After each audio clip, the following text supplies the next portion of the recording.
बिस्मिल्लाहिर्रहमानिर्रहीम।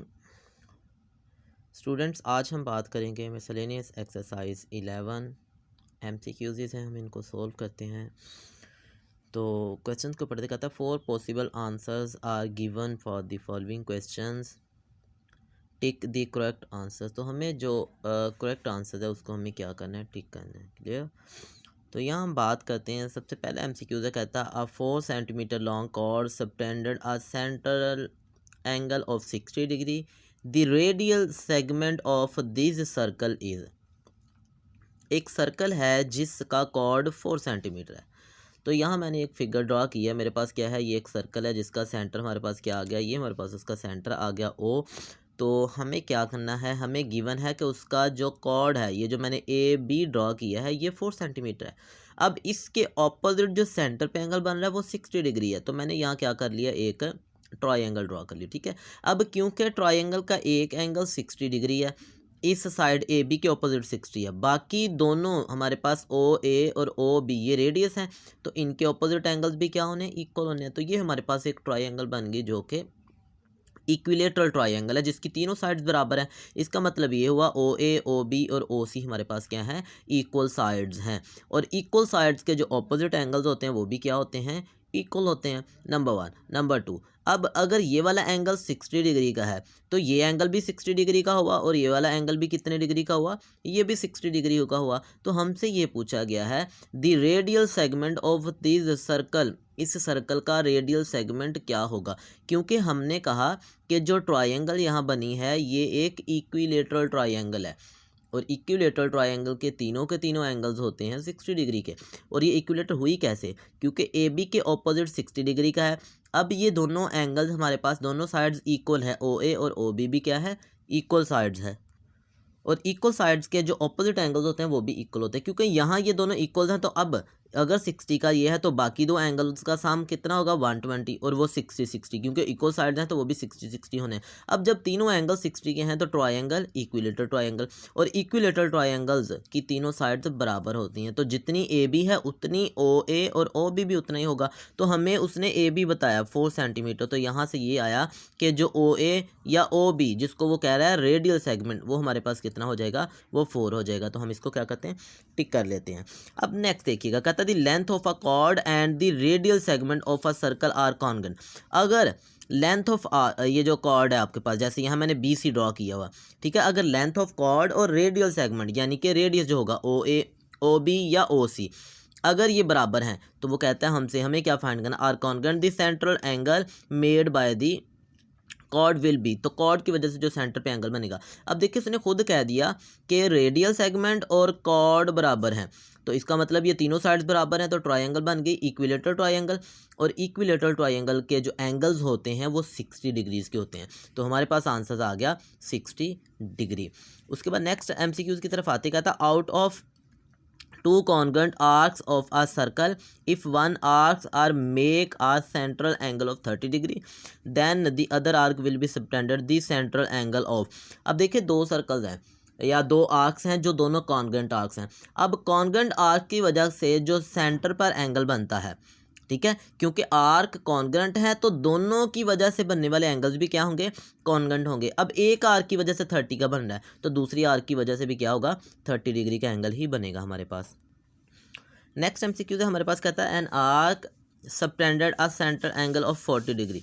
अब एक आर्क है उसकी वजह से एंगल बनता है 40 डिग्री का, then the corresponding chords will be subtended an angle central angle. अब देखिए ये मैंने एक सर्कल ड्रा कर लिया है, ठीक है। अब ये है arc A B, arc A B की वजह से सेंटर पे एंगल बन रहा है यहाँ, और वो उसने हमें बताया कि वो कितने डिग्री का है, 40 डिग्री का। अब जितना एंगल 40 डिग्री का बन रहा है आर्क की वजह से, अब उस आर्क के जो एंड पॉइंट्स हैं उनसे मिलकर बनने वाला जो कॉरस्पॉन्डिंग कॉर्ड्स है उसकी वजह से भी तो एंगल वही रहेगा। तो इसका मतलब ये हुआ जितना आर्क की वजह से बन रहा है उतना ही हमारे पास क्या होगा, कॉर्ड की वजह से। तो कॉर्ड की वजह से भी हम क्या कहते हैं, 40 डिग्री का एंगल ड्रा होगा। नेक्स्ट आ गया pair of chords of a circle subtended to congruent central angles is. अब क्या कहता है कि पेयर ऑफ कॉर्ड्स, अगर दो पेयर्स हों, दो कॉर्ड्स आ जाएं किसी सर्कल के अंदर और वो दोनों क्या हों, सेंटर एंगल पर, कहता है टू कॉन्ग्रुएंट सेंट्रल एंगल, दोनों की वजह से जो सेंटर पर एंगल बन रहे हैं वो क्या होने चाहिए, कॉन्ग्रेंट होने चाहिए, तो वो जो पेयर ऑफ कॉर्ड होंगे वो भी क्या होंगे, वो भी आपस में क्या होंगे, बराबर, क्योंकि अगर उनके कॉर्ड की लेंथ इक्वल होगी तो उन कॉर्ड की वजह से बनने वाले सेंट्रल एंगल भी क्या होंगे, वो भी कॉन्ग्रेंट होंगे। तो यहाँ से हम कहते हैं कि वो भी कॉन्ग्रेंट आ जाएंगे। उसके बाद नेक्स्ट एमसीक्यू है, कहता है if an arc of a circle subtended a central angle of 60 degree. अब एक आर्क है, वो आर्क 60 डिग्री का एंगल बना रही है, then the corresponding chords of the arc will be make the central angle. अब देखें, सेम वही रिपीट हुआ क्वेश्चन हमारे पास कि अगर एक आर्क है वो सेंटर पे एंगल बना रही है, तो उस आर्क से बनने वाला जो कॉरस्पॉन्डिंग कॉर्ड्स है वो भी कितने डिग्री का एंगल बनाएगा, वो भी हमारे पास 60 डिग्री का एंगल ही ड्रॉ करेगा। ठीक है, जैसे मैंने ये अगर ए बी सेंटर के एंगल 60 का एंगल बना रही है, तो ये जो ए बी कॉर्ड होगा, तो ए बी कॉर्ड भी कितने डिग्री का बनाएगा, सेंटर पे 60 डिग्री का एंगल बनाएगा। नेक्स्ट एमसीक्यूज है, कहता है the semi circle and the diameter of a circle both subtended a central angle of. अब ये आ गया हमारे पास एक सर्कल है, सेमी सर्कल क्या होता है, कॉर्ड से हाफ ऊपर या हाफ नीचे होता है, तो हाफ सर्कल जो होता है वो सेमी सर्कल कहलाता है। अब इस कॉर्ड की वजह से सेंटर पे एंगल क्या बन रहा है, ए से बी की तरफ। अब देखिए कॉर्ड पे क्या बनता है हमारे पास, एक स्ट्रेट एंगल बनता है, तो स्ट्रेट एंगल कितने डिग्री का होता है, 180 डिग्री का। तो हम कहते हैं कि कॉर्ड या सेमी सर्कल की वजह से जो हमारे पास सेंटर पे एंगल बन रहा होता है वो कितनी डिग्री का होता है, 180 डिग्री का वो सर्कल होता है।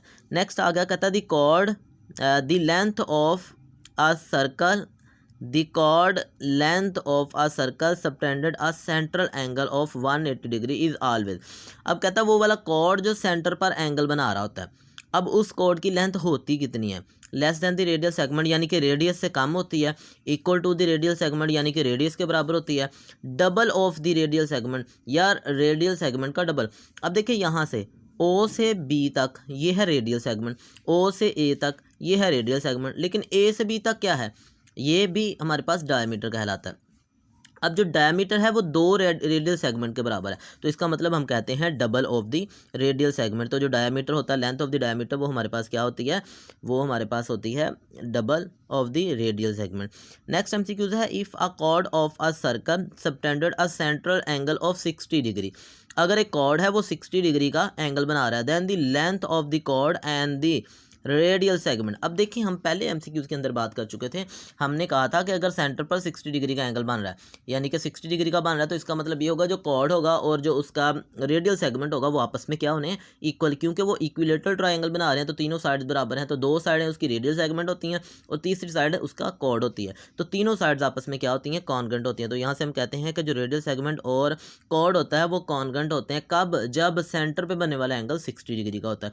60 के अलावा कोई एंगल होगा तो उस सूरत में हम ये नहीं कहेंगे कि जो कॉर्ड है वो उनके इक्वल आता है। नेक्स्ट आ गया हमारे पास लास्ट एमसीक्यू, कहता है the arc opposite to incongruent central angles of a circle are always. अब देखें अगर सेंटर पर बनने वाले एंगल, अब देखें ना, ये हमारे पास ये सर्कल आ गया, इसके पहली आर का ये ए सी बी की वजह से ये एंगल बन रहा है, ठीक है। अब दूसरी आर का ए डी बी की वजह से हमारे पास ये वाला एंगल बन रहा है।